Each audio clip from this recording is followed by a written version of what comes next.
Praise the lord. దేవుని శ్రేష్టమైన నామమునకు మహిమ కలుగును గాక. ప్రియులారా, ఈ హోప్ ఫర్ టుడే వాక్య సందేశంలోనికి మీకందరికీ స్వాగతం. సమూయేలు మొదటి గ్రంథము 12వ అధ్యాయము 14వ వచనాన్ని మనం చదువుతాం. సమూయేలు మొదటి గ్రంథము 12వ అధ్యాయము 14వ వచనము.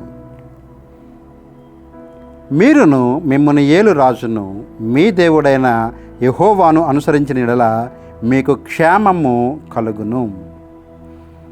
మీ దేవుడైన యెహోవాను అనుసరించిన యెడల మీకు క్షేమము కలుగును. ప్రియులారా, ప్రస్తుత పరిస్థితులను మనం గమనించినట్లయితే ప్రపంచంలో ఎక్కడా క్షేమము లేదు. చాలా ఆందోళన, అలజడి, గలిబిల్లితో కూడిన సమయాన్ని మనము చూస్తూ ఉన్నాం. దేశము మీదకి దేశము, రాజ్యము మీదకి రాజ్యము యుద్ధాలు చేస్తూ ఉన్న ఈ సమయంలో ఎక్కడా కూడా క్షేమము అనేది కనిపించటం. మన దేశం యుద్ధంలో పాల్గొనని ఈ సమయంలో కూడా మన దేశానికి కూడా క్షేమము లేదు. చాలా ఆర్థికపరమైన సమస్యలు మనం ఎదుర్కొంటూ ఉన్నాం. అయితే దేవుని వాక్యం మనకి సెలవిస్తుంది, ఈ క్షేమము లేని సమయంలో క్షేమాన్ని పొందుకోవాలి అన్నట్లయితే దేవుని వాక్యం చెప్తున్నట్లుగా దేవుణ్ణి గనక అనుసరించినట్లయితే, ఈ మాటలు సమూయేలు చెబుతూ ఉన్నాడు. ఎప్పుడు అంటే 8వ అధ్యాయంలో ఇశ్రాయేలీలందరూ కూడా సమూయేలు యొద్దకు వచ్చి, మాకు ఇతర దేశాల వలె ఒక మానవ రాజు కావాలి అని కోరినప్పుడు అంతవరకు కూడా దేవుడే వారికి రాజుగా ఉన్నాడు. అయితే దేవుడు వారిని క్షమించి వారికి ఒక మానవ రాజును సౌలు రూపంలో అందించాడు.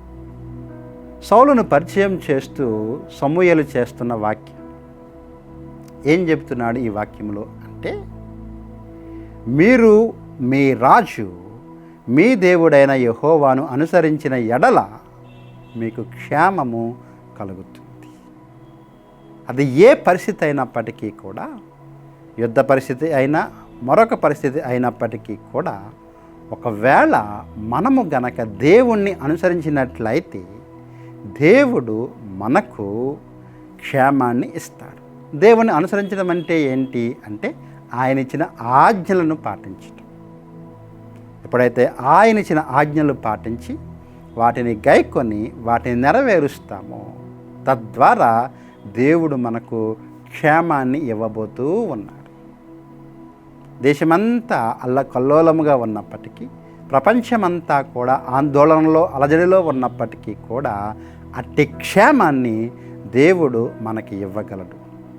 కాబట్టి ఈ క్షేమం మనం పొందుకోవాలి అంటే దేవుణ్ణి అనుసరించాలి. ఆయన వాగ్దానాలకును ఆయన ఆజ్ఞలకును విధేయత చూపేవారముగా మనము ఉండాలి.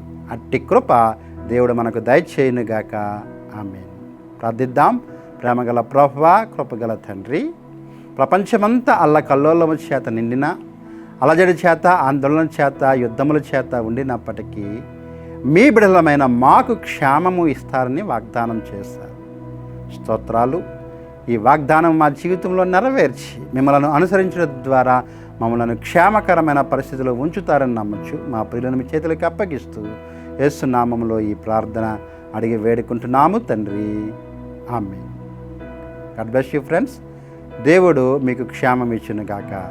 ఆమేన్.